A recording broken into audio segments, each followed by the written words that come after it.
like hearing random people talk about movies? Well, then you've come to the right place. This is Movie Emporium, a podcast where we talk to you about our thoughts of the world of movies and give you our opinions on the past, present, and future of the film industry itself. Welcome back, guys. This is another episode of interviews. Today, I have a really special interview for you guys. If you remember any Disney movie from the 90s, animated-wise, I think from Aladdin to Lion King to Beauty and the Beast, you remember how special that era was. It was considered like the second golden age of movies for Disney animated. Today, I actually got a really cool guest on to talk about those movies and to talk about his career as an animator for Disney back in the 90s. So today, I would like to introduce Tony West. How you doing, Tony? Hey, how's it going, man? Good. How's your week's been going, or week, I should say? Pretty good. I've been busy, which is a good thing. I'll never complain about that. But yeah, just kind of keep myself out of trouble. Excellent. And to start out, kind of explain what you enjoy about anime movies. Not necessarily how you got into animated films, but as growing up, like, was there certain films you liked, or how did you come to really enjoy animated films? Well, I think the first one I can remember seeing was Pinocchio, and I'm pretty sure it was at a drive-in, if anybody remembers what they are. But it was one of those things where I can remember where I was when I saw it and the impact that it had on me, and I just thought it was really cool. I was a cartoon kid, just like everybody else. I watched Saturday morning stuff, which I think back then it was only on Saturday mornings, and I really liked Looney Tunes and all that. But I think the thing about animation that I like the most is how it's kind of like anything goes. Mm-hmm. Whatever you can think up and draw or model in a computer now, but you can create your own world, create your own rules, and you can tell pretty much any story you can imagine. So I think the sort of the limitless nature of it is what I think is really cool about it. Awesome. And when you were growing up, did you think of yourself as wanting to become an animator? Did you draw? Did you because you always hear stories about, like, for instance, Spielberg, as soon as he got a camera, he decided to film. But did animation propel you to want to be animator, or is it just something later that you found a passion for? Well, I was always drawing or building or creating something. My brother was the same way, and then my sister a little bit later, she was doing the same thing as well.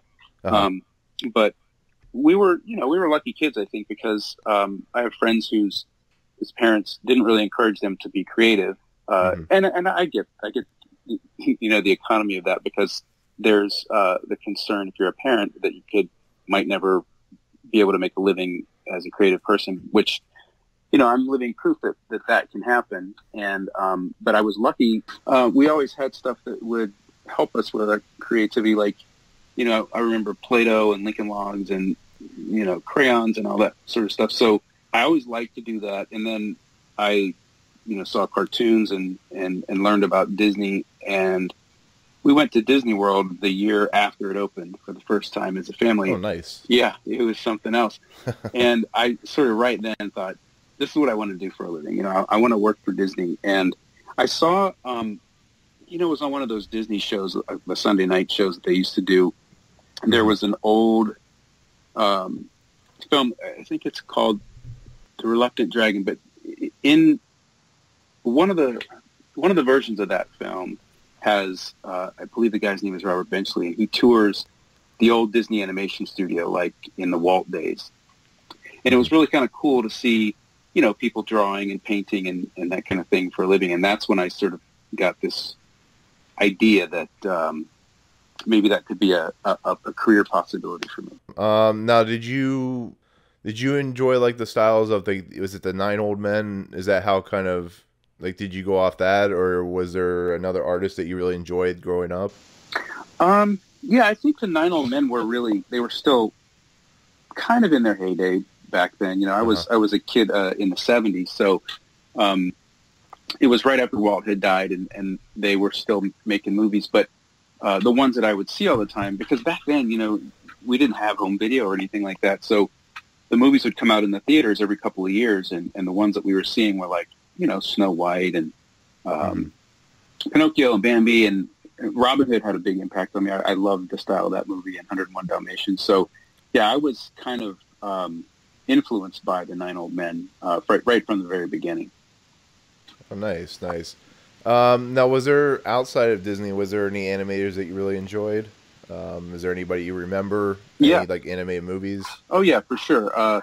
Like I said, Warner Brothers, the Looney Tunes cartoons were just a huge hit with all of us. And actually, I remember, in addition to those, I used to watch Speed Racer as a kid. And this was back when, cable was new and everything. And I used to watch Speed Racer all the time. And then it was maybe a year or so into the run of that show that some parent group somewhere decided it was too violent. They took it off the air. And I didn't see that show again until I actually started working at Disney. But,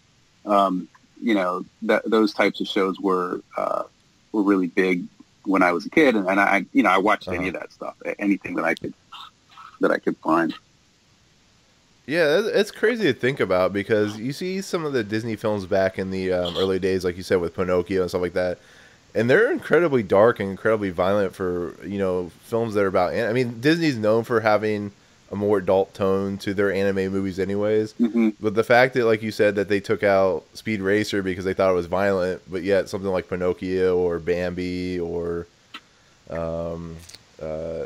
Snow White, stuff like that, they're not the most clean movies of, animated films in general. Yeah, there's some heavy stuff in them, but I think it's that sort of old story adage, you can't have light without some dark. So, but some of them were pretty frightening. I remember when I saw Pinocchio, the part where they're on Pleasure Island, with ironically, and they turn into donkeys. I was like, oh my god, because it kind of freaks you out a little bit as a kid. But yeah, I mean, I think that there definitely is an arc there that kind of shows a little bit of scary stuff, but then it mixes in a lot of humor and all that. Yeah, it's like the sequence in Dumbo, the one I always enjoy, the dream sequence with the elephants and stuff like that. Oh god, it's the best. Pink elephants on parade. Isn't it? Yeah, fantastic. It's but that fright for me as a kid, that sequence always frightened me. But it has humor in it because I think Dumbo's drunk or something like that. With is it what's the name of the mouse? Timothy. Is it Timothy? Thank you, Timothy. Yeah. Well, I think what happens in that sequence is there's like some clowns in a tent or something, and they're drinking, and you only see them in shadow, and then a bottle of whatever falls into a barrel of water, and Dumbo starts to drink the water, and then he gets a little inebriated. Yeah, exactly. But yeah, no, those movies. On top of that, they're special movies because back in that day, I think Snow White was like the first full length live action or full length animated movie, if I remember right. Is that correct? Yeah, that's right. And I think it won an Oscar, like a special Oscar for that. But those movies with Walt Disney behind them, they were special because they told stories about people we cared about animals we cared about all types of interactions with them. And the animation was amazing. The use of the what's that thing where they had like the different layers that they were using to like pan in the multi-plane camera. Yeah, and that was like a first time they'd ever used that type of thing, which I know you guys were able to use with computers. Yeah. But like in essence, you guys were kind of like taking on that aspect of multi-plane, different layers in your film and stuff like that, right? Mm-hmm. Yeah. So. Yeah, the multi-plane is an interesting thing. If you've ever seen one in person, they're massive. They're like 15 feet tall or something like that, and they're these just real solid, construction. They've got big beams, and they've got all these gears and cams and everything, so that they could precisely move the camera and the animation. And then when they did multiplaning back then, there was a limitation on how many layers of glass you could shoot through and how much distance physically the camera could travel, even with a zoom on it. But when we did that, in my career, it was all done in the computer, and it was limitless. Again, if you look at a movie like Tarzan, where they actually developed special systems for kind of an an enhanced or augmented multiplane, there's sequences where Tarzan's sort of like swinging through the trees, and you can see his point of view, and it's just layer after layer after layer after layer of jungle. And we could have never done that back in the 30s with the multiplane that they had back then. Yeah. Have you ever been to the Walt Disney World Museum or the Walt Disney Museum in San Francisco? Or the Family Museum? I haven't. No. Yeah. Yeah, they actually have a multiplane camera system there. And yeah, you're right. It's gigantic. Yeah. It's really cool to see. But there was a cool story that we were told about the multiplane. So Maurice Noble, who was one of the legends of Disney and Warner Brothers Animation, he visited the studio once early in my career. And I believe it was him that told the story, but he was talking about the opening sequence in Bambi, and excuse me, you have to edit that out. The opening sequence in Bambi, where the camera it's kind of the camera's point of view, and you're panning through the forest, and there's one trick that they did where they would pan in front of a tree that kind of takes up the entire screen for a second, and while doing that, they would change all the backgrounds in behind, so that then they could continue the pan where it looked seamless, but they were actually changing elements while the shot was in progress. So the story he told us was they had gotten, and the scene it's really long. I don't know the exact footage of it, but it's like maybe a minute or something like that, which is quite a long time in animation. But he told us the story that they were shooting this scene, and they got about halfway through it and had to go home for the night, and there was an earthquake that night. So when they came in, the multiplane was covered with dust, and they were afraid that they had lost everything in the shot. Well, they just figured since we're halfway through, we might as well finish and see what we have. And back then, it wasn't immediate like we had when I worked at Disney, where you shot everything on a videotape or a computer, and you could see your scenes immediately. So they would shoot this thing on film, and they would send it out to have it developed to a lab. And when they got it back, the multiplane, I guess, being the behemoth that it was, it hadn't moved an inch. So they got that shot, and it was perfectly recorded, and they didn't have to redo all that work, which would have taken a couple of days again if they had lost it because of the earthquake. Nice, yeah. I think on the interview I did with my grandmother, it was the same thing happened with her with like a earthquake, where she was on the set of Wings or something like that, the TV series, and it was the same thing. It was like they just moved on, filmed the sequence, nothing really was damaged, so that's pretty funny. Yeah, but yeah, that's a pretty incredible scene in Bambi. Just what they were able to do back in the day. I mean, today it's not saying it's any easier, but like the techniques they were coming up with back in the day is really impressive. Yeah, I think it's kind of cool when you consider they were the pioneers. They were doing stuff that people had never done before, and they were making it all up. They didn't have Google to ask how to do it, and they didn't have really even other movies to reference because they were the first. So all the stuff that they did, or a lot of the stuff that they did, they pioneered that stuff. And from just making the characters and animals look more realistic to the visual effects, which is what I did at Disney, and they would do. There's a great there's footage of them doing this, but they would fill like giant wooden boxes full of mud and water, and they would put air hoses in there, and they would create bubbles, and the bubbles would they would study this stuff and then animate it for whatever movie they were working on, but it was stuff that they just didn't have any other reference for. So just true pioneers when you think about the kind of stuff that they did back then, and the limitations that they faced and how they overcame that. So yeah, it's crazy. Now we'll go back with with your career. Before you started at Disney Animation, working on like Beauty and the Beast and stuff like that, were you in an animated program in school or anything like that, or did you just go on your own and then somehow you got hired with Disney by interning, or how did you get involved with Disney Animation? So my story's kind of interesting on that.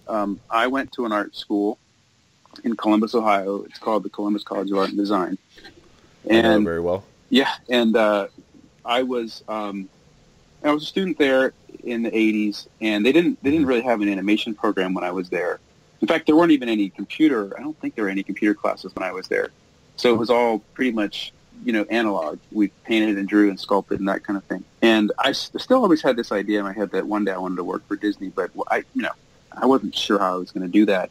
And I just lucked out, really. I was in the right place at the right time because I believe it was my junior year, Disney put the word out that they were going to start these intern programs, and it selected, I think it was like 7 schools or maybe 10 across the country that had specific kinds of curriculum, and they weren't animation schools. It was classical drawing and painting and sculpting, and that's what, my school fit the bill. So, I was there when they came looking, and I interviewed a couple of times, and then I finally was awarded an internship in 1989. Nice. Yeah, and then I came down to Florida, and I've never left. I was one of the lucky ones where I was here for, it's like 15 weeks of an internship. And it was kind of like intensive animation boot camp, They taught us everything that they could in that amount of time about the way Disney animation is done, and we did certain exercises, kind of the basics that you see in all the animation books now, like a bouncing ball and a walk and a run and jump and that kind of stuff. And then we would do a final project, and they would evaluate that. And, I was lucky. I was offered a job right after my internship, and I never looked back.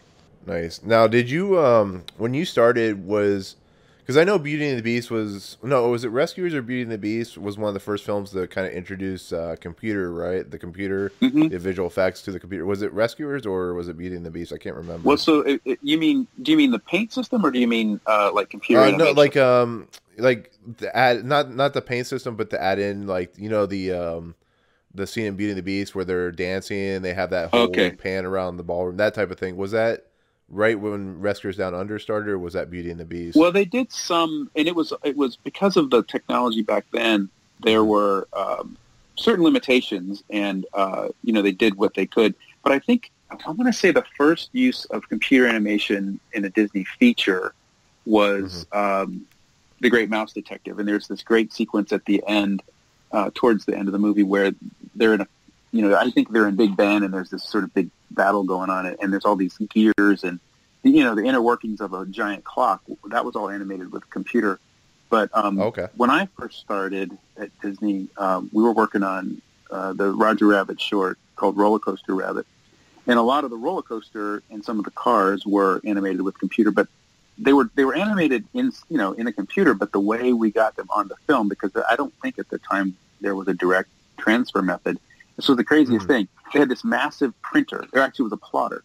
And, we would output the frames, and they would be plotted onto paper, and then that paper would be shot in camera like all the rest of our drawings. So everything was done, at that time still, was done by hand, pencil and paper, and then ink and paint and all that. But, yeah, it was just, sort of like anything, the technology was developing, and we would use it where it was, it would play to its strengths, and it was economical to use it for things like a roller coaster, and that was just that was a really cool usage of it. But yeah, they tinkered with it for a number of years, but not never to the level of what we see now, which is full blown hyper realistic. It wasn't anything like that when I was working there. Well, yeah, actually, I was going to ask you about that. When you first started into Disney animation, when you came out of college and you were hired as intern and then eventually as an animator itself, did you find yourself using the computer more, or were you like a lot of people, before the computers, where you would draw it down what you wanted to do, give the sketches to the animators, or not the animators, but the directors or whoever is working on the project? Or did you just go in straight into computers and you didn't even, I'm pretty sure you messed with paper, but did you do anything like that? Or? Well, my career, the bulk of my career, well, actually my entire career at Disney, I was there from 89 when they opened the studio, just a few months after they opened, until right when it was closed, a few months before they closed the studio in 2003. And all of that, the entire time I was there, I drew on paper. And we were exposed to the computer. We were trained in, modeling and some animation, but and that was very late in my career, in the early 2000s. So, everything I did for Disney while I was there was paper and pencil. And since then, I've used computers a lot more. I worked at a smaller studio once the Disney studio closed down, and we did, I think the first couple things we did was paper and pencil, and then we worked on, I don't know if you've ever seen, there's a Goofy short that was made in, I don't know, like 07 or something, and it was called How to Hook Up Your Home Theater. Have you ever seen that one? Oh, yes. I love that one, actually. So I've seen that many times. That was the first time I used a paperless, is what we refer to it, a paperless animation system. And it mimics pretty closely the sort of, how you draw on paper. You don't flip in the same manner, obviously, because you don't have paper in your fingers. But there's a scene in that short where Goofy walks into stereo store, Best Buy, or whatever. And he kind of has this dream moment where he sort of floats up into the air, and all these components kind of fall into his arms, and he's catching them one at a time.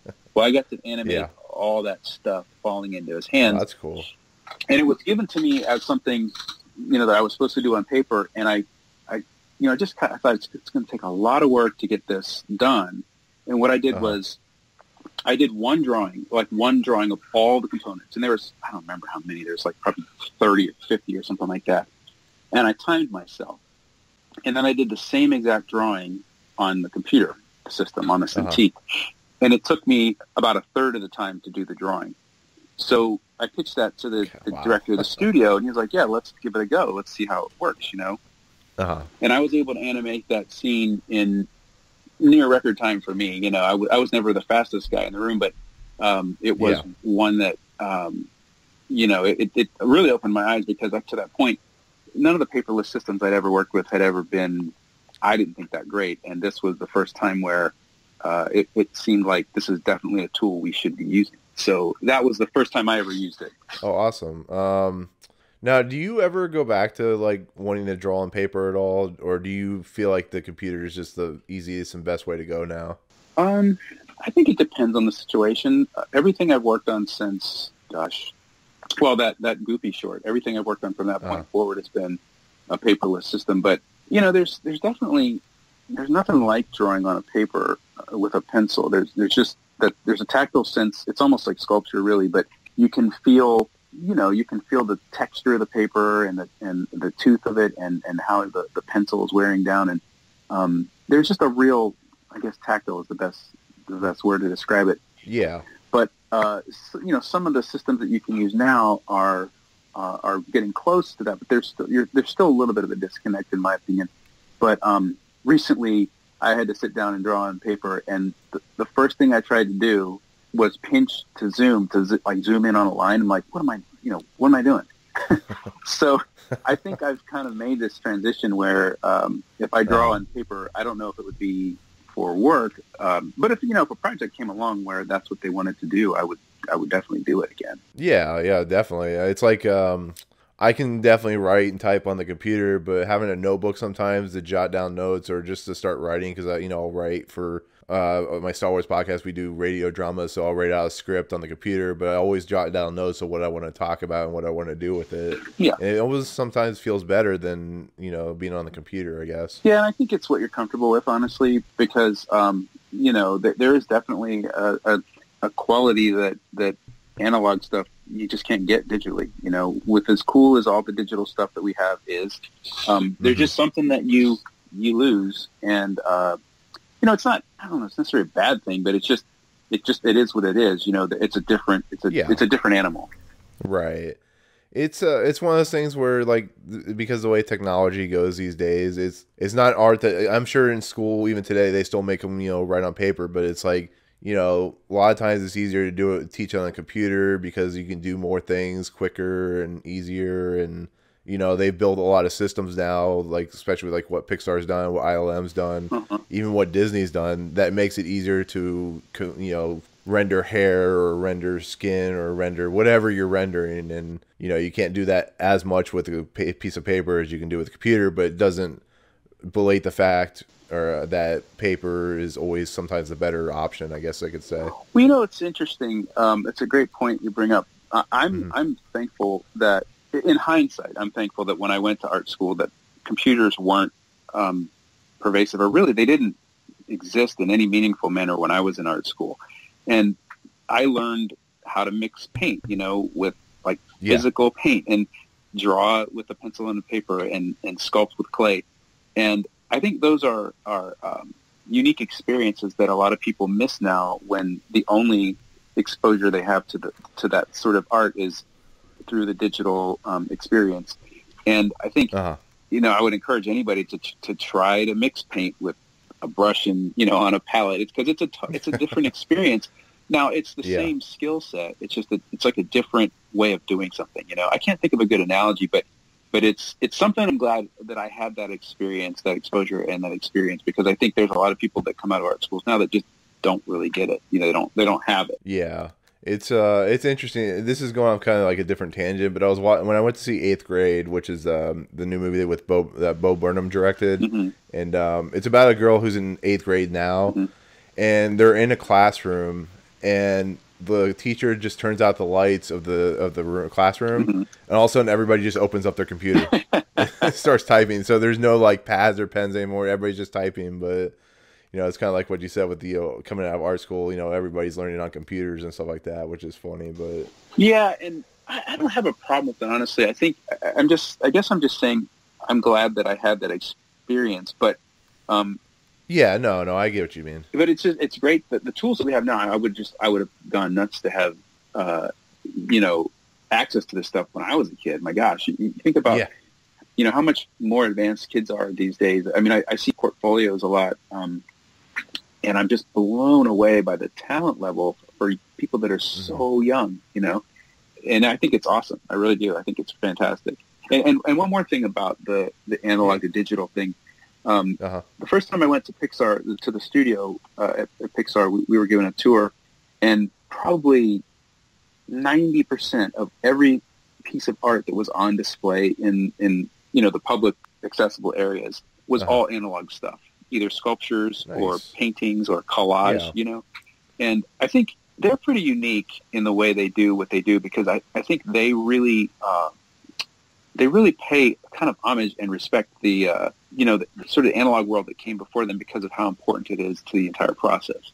Yeah, and I'm as much as it's weird to have Pixar with Disney Animation, because they're two separate entities but doing the kind of the same thing. It's kind of cool that Pixar has kind of rubbed off Disney a little bit, where now Disney has some really good films coming out. Like they had Wreck-It Ralph come out, and they had, was it Moana, stuff like that come out just recently. And you can tell that people have either worked for Pixar or have influenced by Pixar that work at Disney Animation, because they have the idea and style behind what makes a good Pixar movie. And even what you guys did back in the 90s, you can just tell that these kids or people who are now grown adults, they took that idea, they took that look, and they created something that's special now that you could put up on a mantle with Lion Kings or Beauty and the Beasts or Aladdin and stuff like that. So yeah, and I think Pixar really, there were other studios obviously, but they were kind of the first one to do feature. Absolutely. But they really set the standard. And it's funny, my brother and I will see a lot of the movies together, and we always laugh because every time when you think a Pixar movie can't look better than it does, you see something like Coco, and my first thought was like, God, these guys are just showing off now. They're so good. So they raised the bar, and I think that's a good thing for the rest of the industry, because, that's who your competition is, and you want to be in the same ballpark. So I think it's awesome that they're doing that. Yeah, and same thing, like I said, with Disney Animation. They're knocking it out of the park, we were talking about with Dan Lund, the stuff that they're doing with just water effects and stuff like that, and environmental stuff. It's amazing. Like, I don't know what people think about Wreck-It Ralph. I really liked the first movie, and then I've checked the second one, and it just, like, the detail is amazing. But this is, I don't want to go into what they're doing now. I kind of want to talk about what you guys did in the past, but I just wanted to bring that out. Just what they're doing is still pretty amazing. But going back to when you first started, you said you worked on Roller Coaster Rabbit, but what was like, were you just like an intern for Roller Coaster Rabbit, or was that your first real job that you had with Disney? Actually, I was still an intern when I got there. Roller Coaster Rabbit was in full production. And during my internship, I don't remember why this happened, but we had we had some time where we were able to, maybe we were done with our assignments or something like that, but we actually helped on production. So the first thing I ever drew for Disney, there's a scene in the movie where Roger he confronts a bull, like a big giant bull, and he's trying to distract this bull, and he pulls a bunch of carrots out of his pocket, and nice. I got to draw those carrots. So that's the first thing I ever drew, and I was an intern at the time.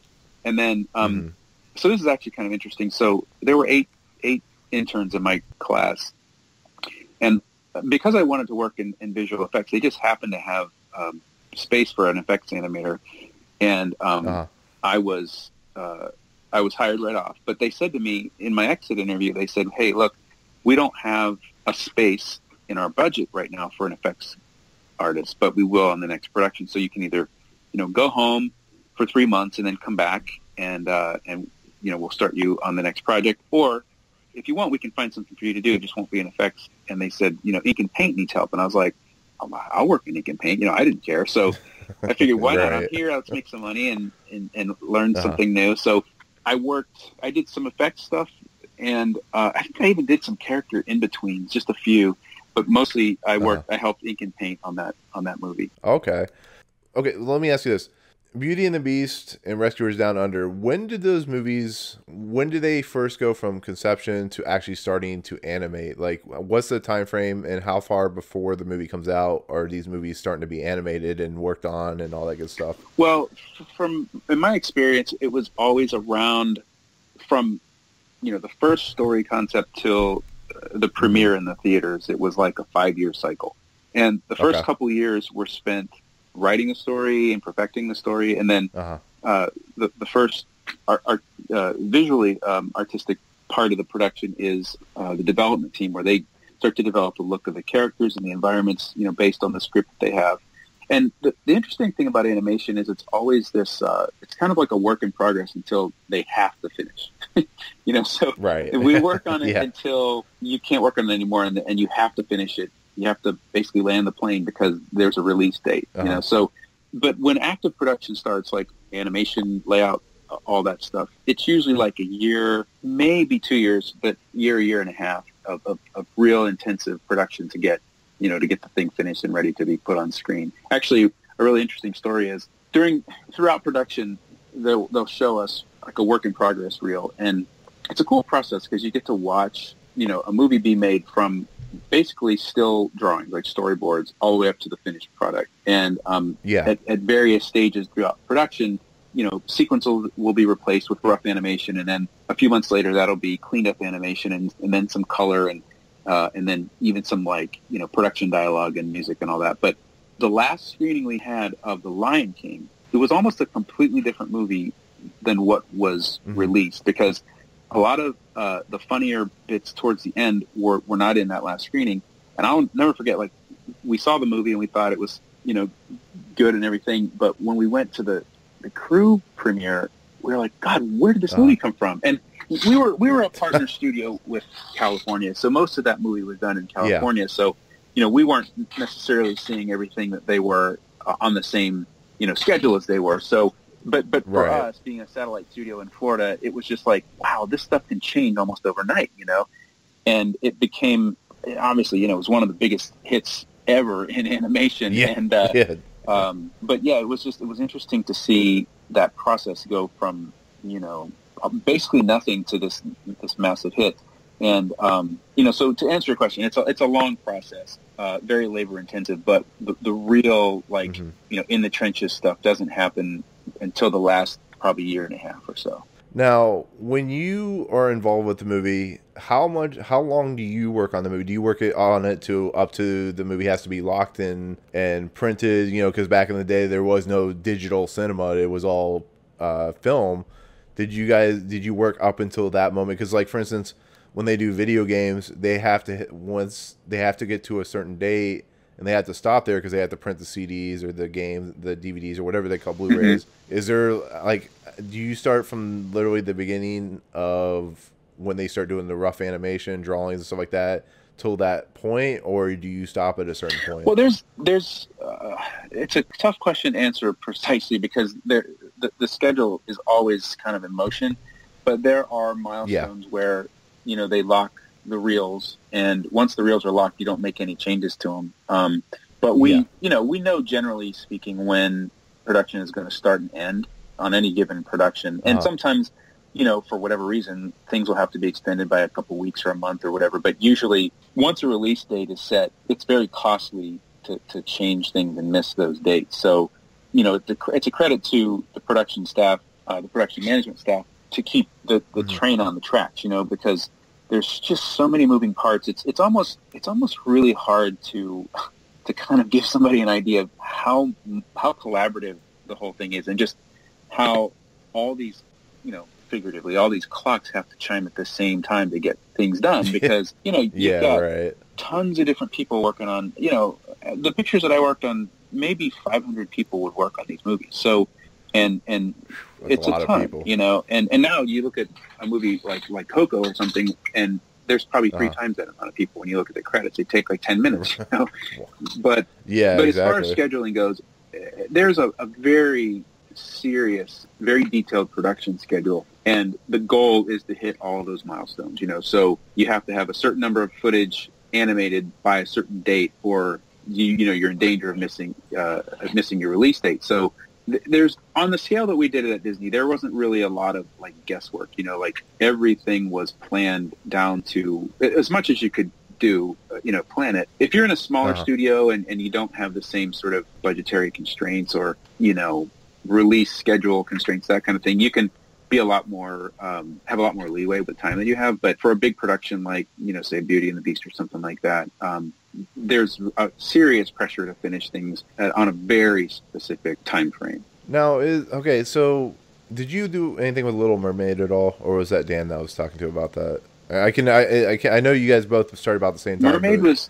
Did you work on Little Mermaid? No, I didn't work on it myself. Mermaid was being finished. In fact, the press junket happened just a few weeks after I started, which was a whole different crazy experience, when you're this kid and all these movie stars are walking around and stuff. But Mermaid, the Florida studio helped to paint some of the scenes. And I remember, when we were interns, we could be at the studio as late as we needed to. So sometimes we'd work into the evening. And when everybody would go home, I would go walk around the ink and paint department and just look at all these cells kind of, they had these drying racks. So everybody was working on a different shot or whatever. And you could just look at, I wouldn't touch them, obviously, because I didn't want to disturb them. But it was cool to see that. But no, I didn't work on Mermaid personally. But it's funny you ask about Mermaid, because it still is one of my favorite movies, just because of it's so, it reminds me of the time of a very specific point in my life. And it was a time where everything kind of changed for me, and I got to see this kind of as an outsider because I didn't work on it, but also from the inside. So it was a very unique time for me, but it's one of my favorites. Just, the music is so great and the animation and everything is awesome. So, but no, that was basically where I started. When Mermaid was finished is when I started. Okay, I got you. Okay, so Little Mermaid comes out. It's a huge hit. When Disney how does Disney back in the day, I'm sure they have people who, even probably today, they have people who come up with an idea, pitch a story, but is that the same thing with Beauty and the Beast or Rescuers Down Under, which you first started working on? Does somebody, the writers, the directors, do they go to Disney and go, we want to make a tale, we want to do a story based on Beauty and the Beast, and does Disney go, sure, or do you guys kind of know going in what you're going to be working on, or do you guys work on several concepts at once? I guess is the easiest way to put it. Well, I can only sort of speak to what my experience was. So, I knew back then, Disney always had a few films in the pipeline, things that were in development or in some stage of production or another. The films became very popular very quick, and I was in on this sort of second golden age, like you mentioned earlier, and they decided at one point where we initially were doing a movie a year. I think it was a movie a year. They wanted more product in the market, so they decided to do 2 a year. So when that happened, you can only do so many fairy tales, and we were encouraged. If anybody had an idea, you could pitch it to the studio. And we even actually had, they called it the Gong Show. And they would have the executives come out, and anybody could pitch a story. And if they liked your story, they would, I guess, buy it from you. Or if they didn't like it, they'd hit a gong and your pitch was basically done. So, right. But the ideas can come from pretty much anywhere or anybody, and I think they're done. They're handled with so much care usually that the goal is to try to get the best they can from every person that works there. So, from the very first inkling of a story to the very last edit that's ever made before the movie goes out to the theater, that's the goal. Okay, so Little Mermaid comes out. It's like I said earlier, it's a pretty special movie. It's considered like a renaissance for Disney. But do you guys still think Beauty and the Beast or Aladdin or Lion King or Pocahontas or any of these movies, did you think they were going to be the iconic special movies that they are now? Because for me growing up, I was born 82, so these movies are what I remember as a kid. Do you guys feel or do you think that these movies were going to turn out as special as they did? That's a great question, actually. I don't think you ever well, okay, so you're always going to try to do your best work, right? But I don't think the first thought anybody has when they show up is, okay, this is going to win the Academy Award. You're just doing your job and making the best contribution that you can to the whole entire, the overall process. Now, I will say this: there was a kind of a weirdly palpable sense that Beauty and the Beast was something special. Like, there was just there was a feeling. I can't even describe it, but it was something that everybody, I would say, probably to a person, kind of felt when they were working on it. And then, it went on to become the first animated film ever to be nominated for Best Picture. Now there's a Best Animated Picture category, but back then that was a huge deal. It was a huge deal. Exactly. And then, in fact, when Lion King went into production, it was actually, it was referred to as a B project. So Beauty and the Beast would have been an A project, and then Pocahontas was another A project, and Lion King was the B movie that was going to bridge the gap between the two.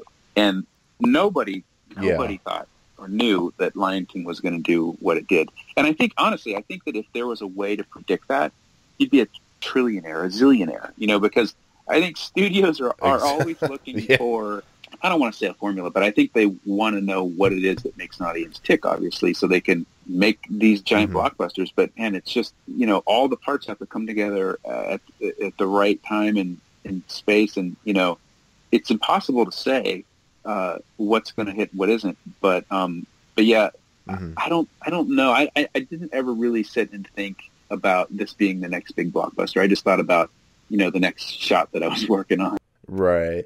It's funny, too, with The Lion King, because it had such an amazing cast to it. It had, like, Jeremy Irons and James Earl Jones, and I think Pocahontas had Mel Gibson, if I remember right. But you guys hear all this voice animation, or not the voice work, before the actual movie is to be animated, right? Or is that happening concurrent with no, that's correct. So the story and script are written. The screenplay is written, and the goal is to get the screenplay in as final a place as they possibly can before production starts. Because unlike live action, to reshoot or to recreate a scene in animation is very, very costly because it takes so much time. We don't just point a camera at a cartoon and tell it to act. So it's everything's done one frame at a time. But so once the screenplay is kind of nearing its sort of final state, they do what's called scratch recording. So sometimes they'll hire, an actor, or a lot of times it's just people from the studio who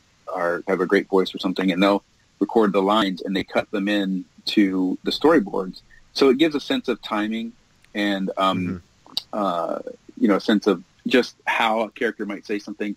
Now, of course, in the best case scenario, you want to have production dialogue as early as possible, because in the case of, say, The Little Mermaid, I didn't work on it, but I've heard stories about how Jodie Benson, the woman who voiced Ariel, she had a certain way of saying things, and the animators they took inspiration from the way maybe she said something, or the way her mouth was forming words, and it created part of the character of Ariel. So the dialogue is almost always, by the time animation starts, the dialogue is almost always production dialogue. Sometimes they'll have a scratch track that will have to be replaced later, and you have to finesse like mouth shapes or whatever. But almost always, in my experience, the actors had recorded dialogue prior to animation starting. Oh, interesting. Yeah, it's like I was going back to earlier, Pocahontas, it was a pretty decent sized hit, but Lion King, of course, was like one of the biggest movies of that year. Mm-hmm. And just the fact that like it's weird how Disney thought that Pocahontas would be the A movie and Lion King would be the B movie, because it just seems like Lion King is more special a movie from an animation standpoint and as a effect standpoint, as just a script standpoint, than Pocahontas. Not disregarding Pocahontas, because I actually enjoy Pocahontas a lot. Mm-hmm. But it's interesting to see like how a studio thinks. Because this is another tangent, but you look, for instance, like Star Wars or The Lord of the Rings. These are movies that no studio had any faith in, and they end up becoming some of the best and biggest movies of all time. And it's the same thing with The Lion King or Aladdin or Beauty and the Beast. These movies are considered some of the biggest movies of all time. And it's just interesting, like when you talk about it, how you see and how you perceive certain things, I guess. How, because when they're from the studio is coming from a monetary and how are we going to mass market this production? But it's interesting to see like how you felt like with Beauty and the Beast. You felt that was a special production, and how they thought Pocahontas was going to be like the big movie and that type of thing. If that makes any sense. Yeah, I mean, it goes back to the thing that I said about just knowing and kind of wanting to know what makes the audience tick or what they're going to respond to. And it's almost impossible. Mm-hmm. It's like, trying to catch smoke or something, because it's an intangible. And I think the thing that the big studios do is you're kind of hedging your bets, because you're going to hire the best people that you can, the best writers and the best directors, the best artists, animators, and, get the best lyricists and all that, because it's a massive, massive thing. There's so many parts. Like, you could have a movie that it looks great and the story's great, but if the music doesn't fit, it might not strike the right tone, So I just think that, I think overall it's trying to figure out what is going to be, what's going to resonate the most with an audience, but it's impossible to say, really.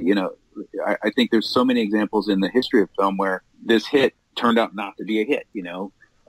Money was spent on a movie and big names were attached to it, and for whatever reason, the audiences just didn't respond to it. So it's the it's the challenge of the film business. Yeah, it's crazy sometimes to think about, but as far as like animation and whatnot, what was specifically your job working on any film after Beauty and the Beast? What exactly did you do for Disney? Like, what was your kind of title, and what did you do from like a day-to-day so process? my entire career there at Disney, I was an effects animator, and okay. When I did my internship, there wasn't really an effects internship. It was all basically, I guess character in a sense, but you were learning the basics about timing and mechanics of animation and all that stuff. So, but I had met, a lot of people at the studio, and I really liked the effects guys a lot. And actually, to sort of jump back, I honestly never thought I was going to get hired at Disney when I did my internship. I just figured this is going to be a great experience, but this is Disney, So my other love was visual effects, like live action visual effects. So, like practical makeup kind of stuff, and, creature stuff and model building and that kind of thing. So the plan was I was going to go do this internship for 15 weeks, make some money, and then I was going to move out to LA and just get a job working on, like with Rick Baker or something. Like that was like the, the unrealized dream. But, visual effects was something that it was on my radar. I kind of understood that there was this discipline, right? But then I realized when I got to Disney that, they have a department that does this as well. So I was really kind of intrigued by it, because I like the fact that the effects department, like what they did, seemed to change more frequently than, say, characters. So like if you're assigned to Mufasa, right, you're going to animate Mufasa for a year and a half. And not that it would be boring, because every single scene is a challenge, but I just thought I wanted to be able to do more sort of different and diverse kind of scenes, So effects is just something that I gravitated towards. So when it came time to do our final projects, everybody was doing a character test, and I asked if I could do an effects test. And I did just a little scene of a flame that was dancing on a candle, and they agreed to let me do it, and that's kind of how I got my start. But so I was an effects guy from the very beginning, and it could be. Well, one of my first bosses at Disney, he had a funny take on it. He said, "We're kind of like cartoon hitmen." Basically, because, in the Roger Rabbit films, the effects are pretty much there to sort of torture the characters. Their stuff are falling on their heads or, getting in their way or whatever. But so, we would animate all kinds of stuff like smoke and fire, water, or, things breaking apart or crumbling or, like in Mulan, there was an avalanche. There's a lot of these dragons or rockets that are shaped like dragons. And I animated a lot of those scenes. So, for as far as the day to day goes, at the beginning of the week, we would have an issuing session. You'd go in and the department head would talk to all the animators and say, this is what we have. And you had a certain amount of footage that you were supposed to be responsible for getting done. And you would just take on what you could reasonably finish. So you would be given a scene, and then you never had just a single scene unless it was a really, really, really huge one. So you would sort of prioritize what you could get done, and you just start working on it. And it's kind of cliche, but it's one drawing at a time. And I don't remember who said this, but when I first started working there, it's one of the animators that had a lot more experience than any of us. But he said, "Oh, it's the first 10,000 drawings that are the hardest." Yeah, right. Yeah. Yeah, there's always that saying as well, as like you have to draw 10,000 to get that one good image or something like that. Well, that's not too far off because there's a lot of trial and error in animation. So, you throw away a lot of stuff that never sees the light of day or never gets on screen. But yeah, it's pretty labor intensive. And, the one cool thing I will say about Disney was it was awesome for an artist. Speaking from my own experience, was like, I got paid to come into work and sit down and draw all day long. I didn't have to deal with a lot of meetings and stuff. I mean, we had department meetings and studio-wide meetings and stuff, but I didn't have to sort of worry about much more than the scene that I had on my desk and the scenes that I had on my stacker and how I was going to get those done. So it was really probably the greatest environment I could imagine for an artist because you got to do what you wanted to do all day. It was sit there and draw. Yeah, you're basically getting to do what you love, which a lot of people, including myself, I like where I work, I like what I do, but if I could sit down and just write all day or podcast or do my YouTube video channel, stuff like that, and get paid for it, I mean, it'd be like the greatest job in the world. I mean, just think about it. You're literally creating, you're literally drawing, you're literally doing something that you love so much. And on top of that, they're paying you for it. So I mean, it's an amazing feeling, Well, yeah, and I've told people before. I never would have told Disney this, I guess, but I would have probably paid them if they would have let me work there. Yeah. But instead, I got paid to work there. So bonus. Yeah, that's what the funny part. When I worked at, I think I worked at AMC, and I worked a couple of movie theaters. They let us screen movies because I worked as projectionist. And I'm like, you know what? I'd almost pay them to just be able to sit here and watch movies, but they're paying me to do that. So. Yeah. But, okay, for instance, when you worked on a scene, how long would you work on that particular scene? Would it take weeks? Would it take days? Would you be done with it? I'm assuming you wouldn't be done with it in one day. Like, how long let's say you work, I don't know, like, you can go into, like, exactly what you animated, like, on Beauty and the Beast and stuff like that, or Aladdin or Lion King, but, like, how long would it take you to work on a particular scene from the standpoint of the 90s, I guess? It's hard to say because some, the scenes would all have varying degrees of difficulty. And, in fact, they were even rated as far as difficulty goes. So, like, an A scene would be much more complex and obviously take longer than a B or a C scene.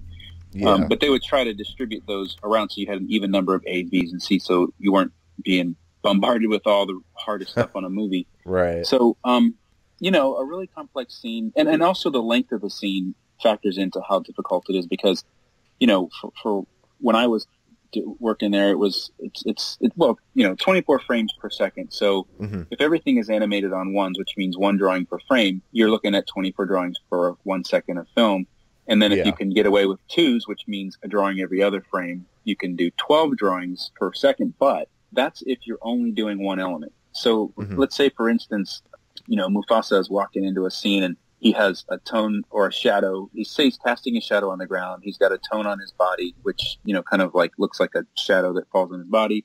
and let's say he interacts with something and maybe kicks up some dust. So right there, you've got 4 layers of effects times however many, feet the scene is. So if you had to do, say, 75 frames, you have to now do 75 times 4, one, for each layer. So to get an accurate read on that, scenes could sometimes take as little as a day, a 9-hour day or 8-hour day. Sometimes I think the longest I ever worked on a scene was probably 3 weeks. Oh wow, okay. So there are some that just take a long time because of how long and how complex they are. But it's a little bit all over the board. But yeah, each there were no shortcuts really. Everything that you saw had to be drawn. Yeah, it's I can definitely see what you're talking about when it comes to like the different time frames, because this is like a smaller thing. But when I'm working on like a video edit of a YouTube video I'm doing, like some videos will take me an hour, some videos will take me 4 hours, and then I do my radio drama, which is very special effects and very labor intensive, and it takes me like 15 hours to do 15 minutes. It just, like you said, it just all depends on the scene, how much has to go into that scene, and how long it's going to take. If that makes Now the one thing I didn't really touch on, because it gets a little bit complicated to try and explain all the different positions, in a given department, but. It sounds like, now that I think about it, it sounds like I'm saying that I was the only one doing these drawings, and I wasn't. So we had a big department, and in most situations, an animator would do keyframes, which wouldn't be every single frame necessarily, and you would have a department or a staff of people that would help you finish the drawing. So you'd have an assistant and an in-betweener, or multiple assistants and in-betweeners to help spread the load. So everybody's still working like crazy, but it's not one person doing the entire thing. In fact, the kind of movies that we did back then, not one person couldn't do them because there's just too much work. That would be quite impressive, actually, if you're like, I animated that whole thing and no one else. Yeah, which actually made it kind of difficult when you would see someone's portfolio, because if they didn't do every single drawing in a scene, you're like, well, okay, I can see the scene and I can see, there's frames whizzing by at 24 per second. That clip. Yeah. So which ones did you do? So, it's the numbers are staggering though when you think about frame counts and the amount of artwork that goes into one of those movies. It's just mind-boggling. Now, just for the audience, and what is an in-between artist? What exactly do they do? So in the simplest terms, they do a drawing in between 2 keys, and I'll explain that. So let's say we'll use a bouncing ball. That's probably the easiest example. Or actually, let's do a say Hercules, right? There's a scene where Hercules is fighting, I think, the Hydra, and there's this great shot where it's like you're looking straight at him, and he winds up to throw a punch, and the animator would be responsible for the scene, but they wouldn't do every single drawing necessarily. What they would do is key poses. So maybe one key pose would be where Hercules, his fist is all the way behind his body, and then the next pose that he would rough in would be the fist is near his face, and then the next drawing would be where the fist is fully extended. So now you've got 3 drawings that are defining a bit of action. If you just showed those 3 drawings, it would look really weird on screen, and it wouldn't be fluid at all, and it wouldn't feel like movement. It would just feel like a slideshow. So there are artists that specialize in taking those 2 keyframes, is what they call the animator's poses, and then they fill in all the gaps in between. So in a case like the one that I just gave, let's say from the first frame, which, the hand is completely behind his body, to the last frame, say it's 17 frames or 35 frames, and this guy's done 3. There would be an artist called an assistant or a breakdown artist, and they would do poses in between those 2 or the 3 keys, and then there would be people that would fill in between the animator and the assistant's drawing. So it gets super complicated when you try to explain it, but you would have you would have people that would do drawings in between other people's drawings. Okay. So let me ask you this: was there ever? You don't have to name a specific time. Did you ever have times where something was so complicated or something was so intensive that you either couldn't figure a way around it, and then gave it to someone else, and they helped you with giving you something, like kind of like a swap of type thing? Was there ever something like that happened? I guess, well, the one thing I would say is that one of my bosses said he said he always wanted everybody in his department to be working on the hardest thing they could manage, which is really smart when you think about it, because, you know, you don't want to do just easy stuff because you won't ever get any better. And then we always had people who we were surrounded by the best artists in the world, essentially, you know, and we could ask them questions and they would give you pointers or show you how to do things that you didn't really know how to do. But a lot of it also is just sort of figuring it out. And I think the one thing I liked the most about what I did was every time I got a new scene, it was almost like a puzzle was handed to me. And I like to build puzzles, I guess, or solve puzzles.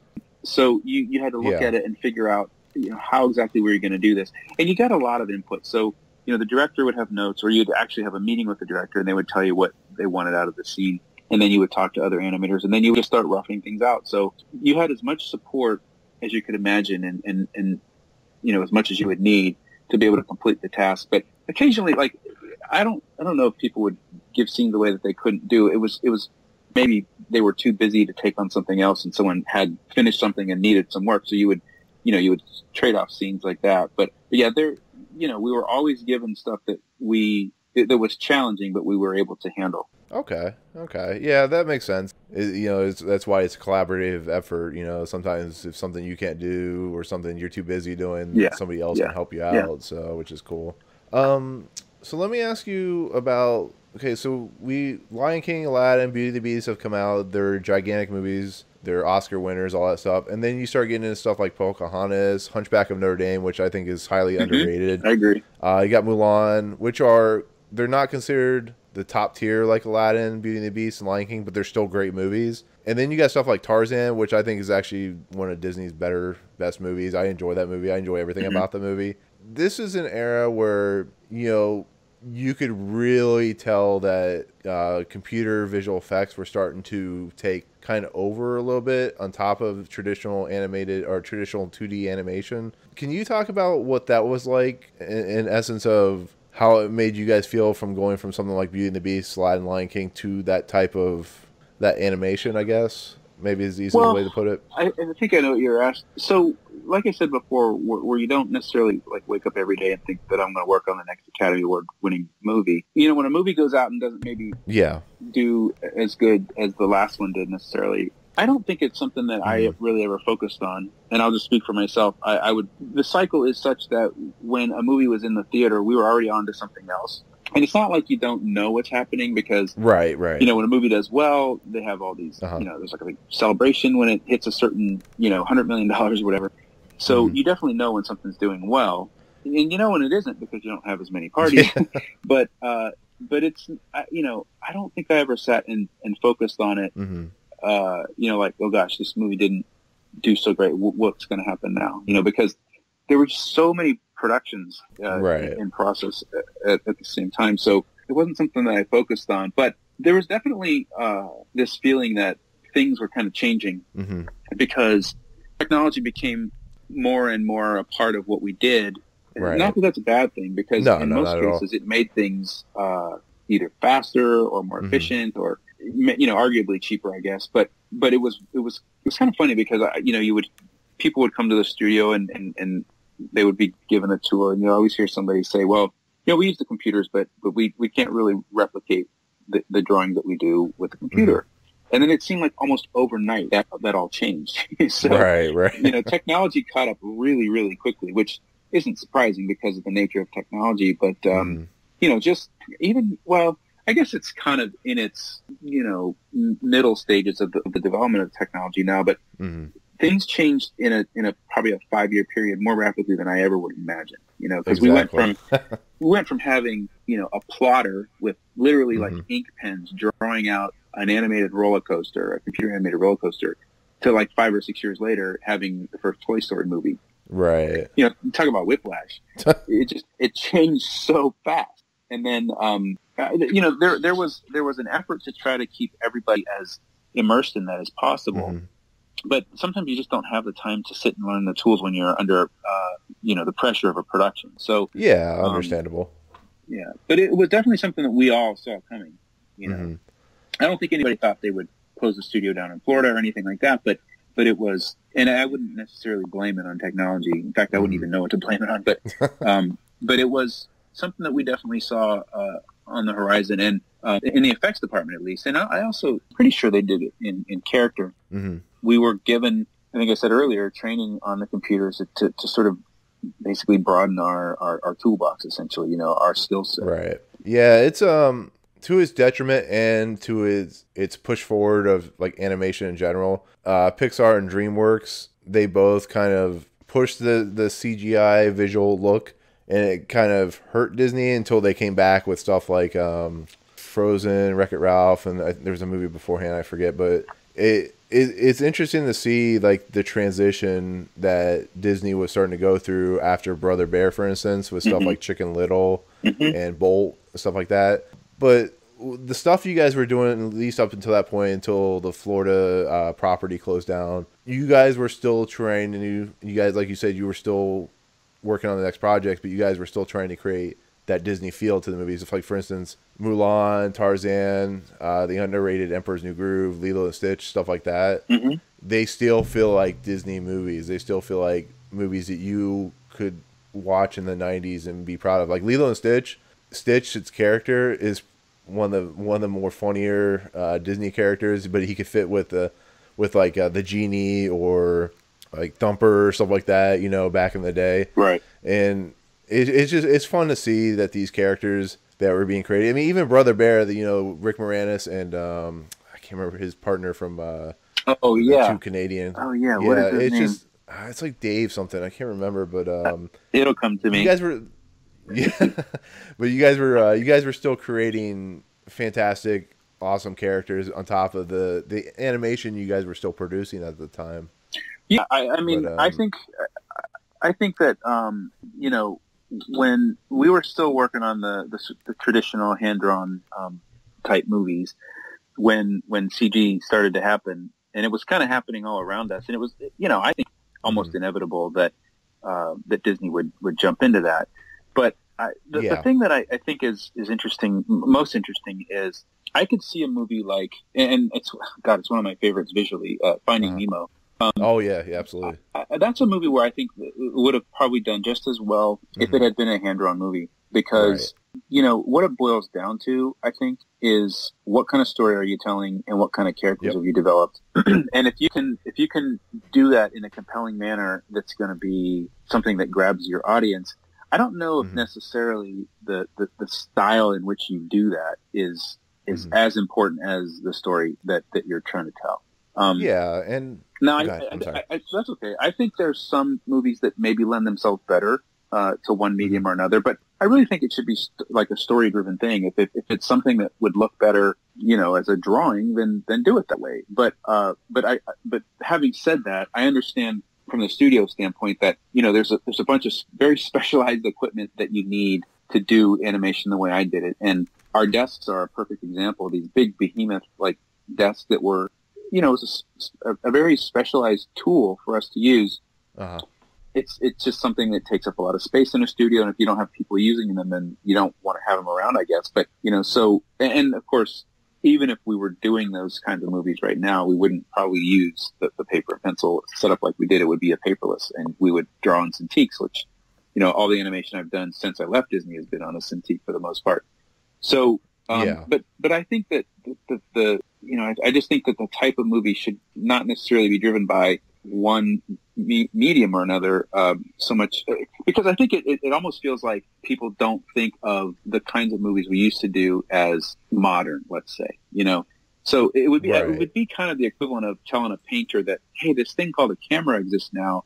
You really shouldn't mess with those paints, you know, because arguably they both do sort of the same thing. You know, you can look out the window and see a painting of a forest or whatever, and you could do the same thing with a camera, but they're different interpretations of the same thing. So, and I think animation shouldn't be any different. So if somebody comes along and says, hey, I want to do this a certain way, a studio should step up and do it that way. Yeah, it's I agree. It's fascinating because, you know, when you're looking at movies like these, it's just there's a certain way to them, there's a certain look to them and stuff like that. But I think the biggest thing about what Disney has done, even going as far back as like Beauty and the Beast, even maybe a little bit farther back, is like how progressive they were with their characters and how how much you guys were. Okay, so there's this big issue now with like gender inequality and stuff like that, and people were complaining about minorities being in Star Wars, whatever. But like the movies you guys were creating, the movies you were coming out with, they had all different types of races, all different types of characters, and I think that's what also makes Disney special in their animation department, at least, is you guys were creating films that, you know, for instance, you worked some with Princess and the Frog, but that was the first real black princess. And then you had Mulan was an Asian princess, and it was all this stuff. And it's an interesting to see. I don't want to, like, I know you worked more on effects, but it's like, did you guys see this at the time that you guys were on a different level than a lot of studios? Because, like, there's some animation studios I know that didn't come close to what you guys were representing in animation. Well, yeah, I think that's a conscious decision, because you don't want to tell the same story with the same groups of people over and over again, because that gets boring, you know. So there's so many cultures in the world, and every culture has their own stories to tell, you know. So why not tap into that? Because you're not only going to expose most audience goers to something they may not have ever seen or heard before, but you're also going to reach a different, maybe a broader audience than you had in the past. So I think it was cool. In fact, it's funny you mentioned that, because I know that the whole thing about diversity now in our society today is interesting to me, because we used to joke almost that the studio in Florida, at least, and I know California was the same way, but we used to call it the UN of animation, because we worked with people from all over the place. You know, there was you know, both men and women working at the studio, and we worked with people from you know, any country. You could pick a country. We had people from Russia and Croatia and you know, Africa and Ireland, and people from everywhere. And it was a really neat. You know, I guess I didn't necessarily think about it so much at the time, but looking back, it was very progressive. I think, and not at all like, you know, I guess the old days where it was a kind of a boys club and that kind of thing. But we had a very diverse studio, and I think, you know, you also, by doing that, you bring different voices into focus when you start to tell new stories. So that's never a bad thing. And but I think it was you know, I think it was conscious, but I applaud it. I think it was a great idea. Yeah, it's like I said, even today, you know, with hiring Jennifer Lee as the head of Disney Animation and whatnot, it's just, I think it's an amazing thing to see. I think it's always been an amazing thing to see. It's not something I've always paid attention to, because, you know, when you're a kid, you're more excited about, you know, Simba taking on Mufasa, or on Scar, or the Pumbaa and Timon and stuff like that. But as you get older and you start to see what Disney was really trying to accomplish and what they did and how they changed the industry, because to be honest, Disney in the 40s, 50s, and 60s changed animation forever. But what you guys did with the early 90s up to like the early 2000s, I think set a new precedent. I think Pixar would still have happened, but I think John Lasseter was seeing, on top of what he saw in the past, was seeing what you guys were doing, and it just changed everything. There's movies today, like I was saying earlier, that are completely reminiscent or homages, or people who grew up with these movies are now working in the industry, and they take from what you guys did and continue it. Yeah, and I think that's kind of a natural progression, because it's also, it carries a lot of responsibility, which was something that I never thought about, you know, obviously before I got to Disney, but you quickly realize. Yeah, and you couldn't. No, and you quickly realize that you're part of something, you know, greater than, you know, the sum of its parts, and it represents a lot of different things to different people, and you're basically kind of, metaphorically at least, taking that torch and running with it, you know. So it was our responsibility to be as good as we could and do as good a job as the people that came before us, to kind of, you know, honor their legacy, even though we were kind of establishing our own, in a sense, you know.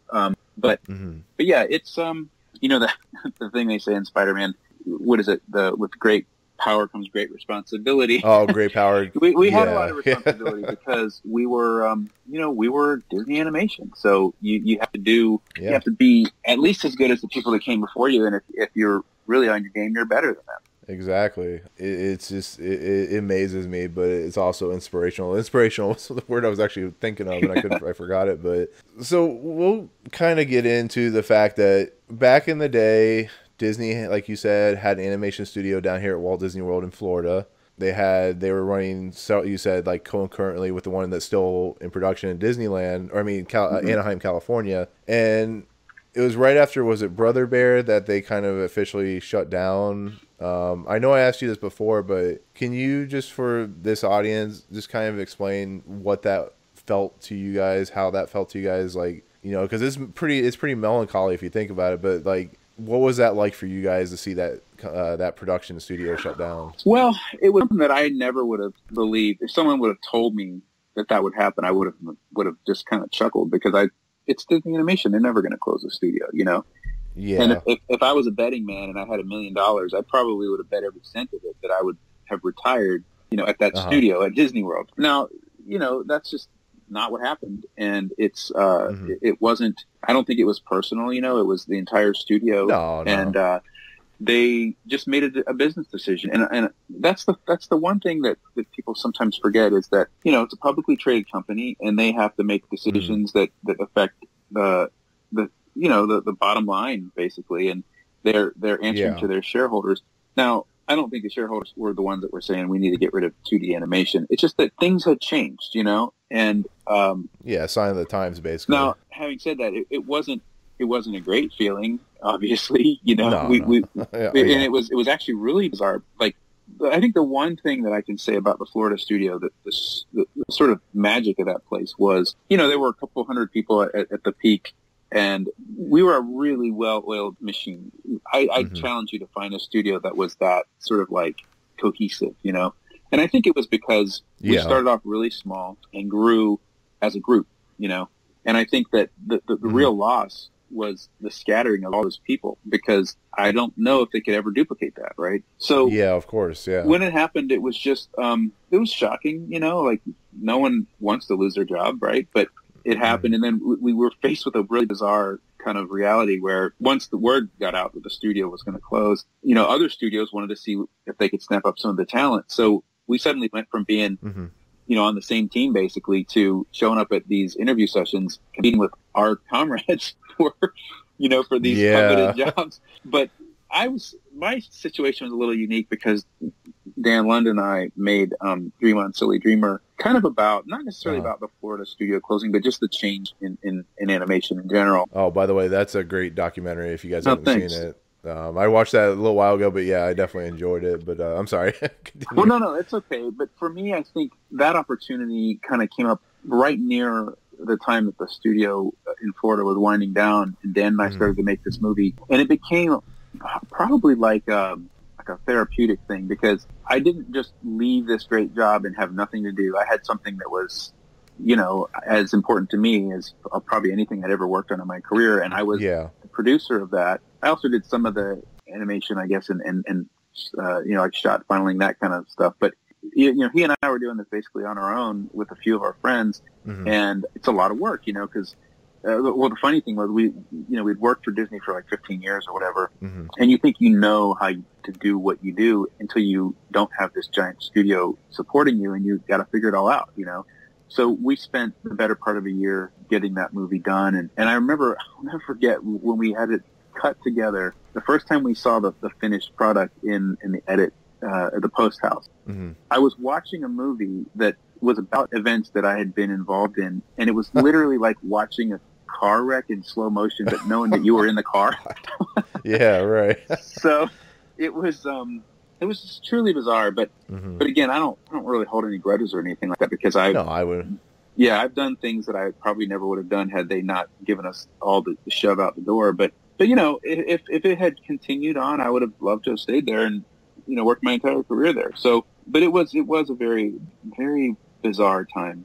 Yeah, because I remember, I think I've said this before, but you know, when I was growing up, I remember that was like one of my favorite places, because I lived in Ohio like you guys did. I lived up in Worthington, Columbus area. Oh yeah. Yeah, and we'd go down to Disney for vacation every year or so. And you could always go into the animation studio, and they had that tour that they had. They had like the Robin Williams documentary and stuff like that. Mm-hmm. And you could always see an animator, a few animators. You guys had a window so you could see like what you guys were working on and stuff like that. They'd have like selected stuff, but you know, it was always fun to walk through. And when they closed that down, I mean, from a consumer standpoint or a customer standpoint, even that was sad because, you know, for me, I love movies. I love any type of movies. I love seeing the creative process of movies, even back when I was younger. And when they shut that down, it was sad. It was yeah. I guess this is the easiest word. Is just it was sad, and you were working for them, so it was probably even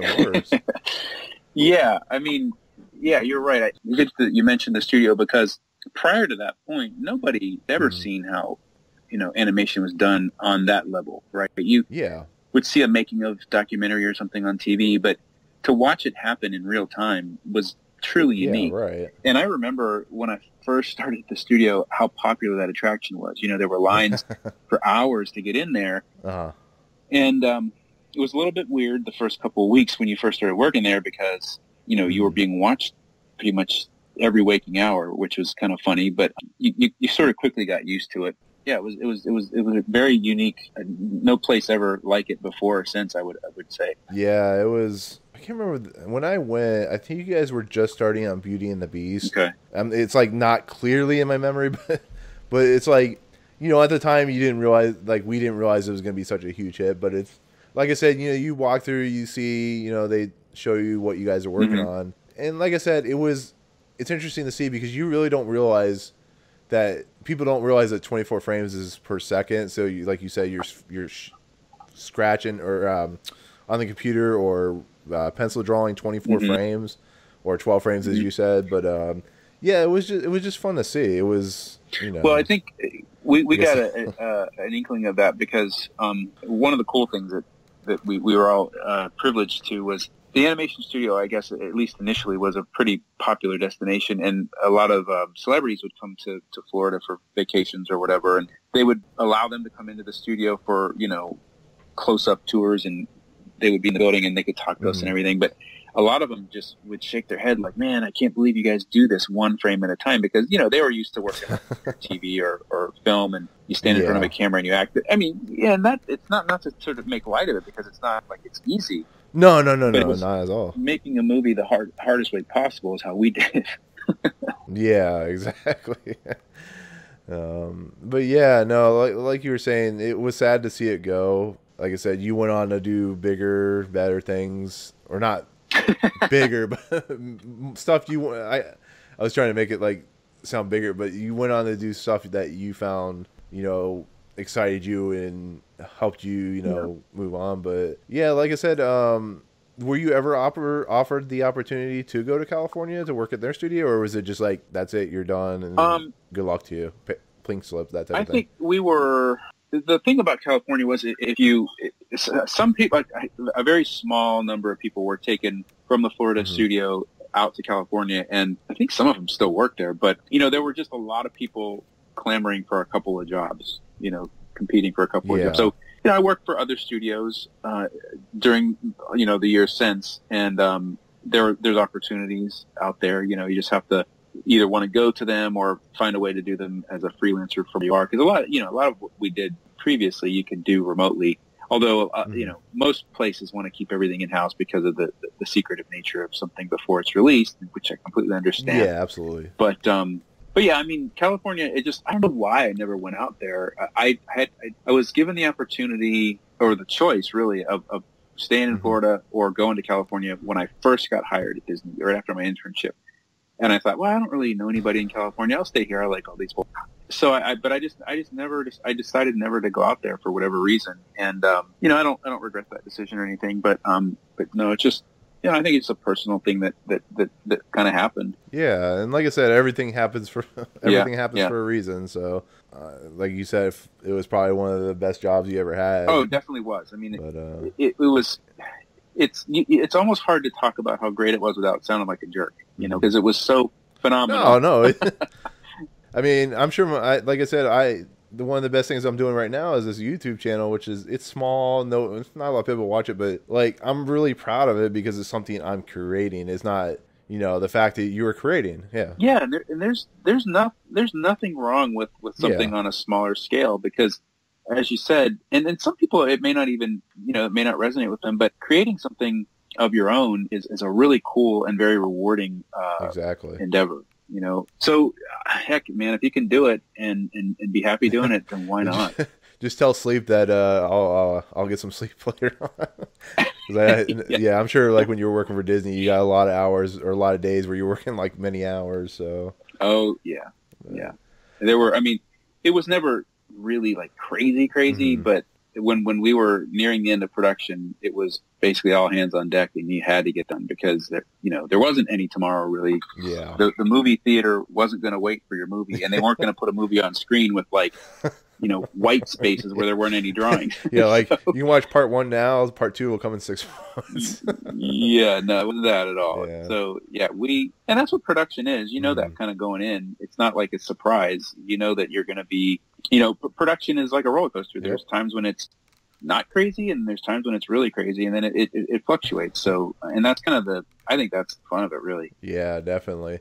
So before we head out, I actually wanted to talk to you a little bit about your endeavor that you're doing right now with Pin Cats. Oh yeah. If I remember right, you started were you just starting this when we first talked, like back in like 2016, or have you been doing it for longer than that?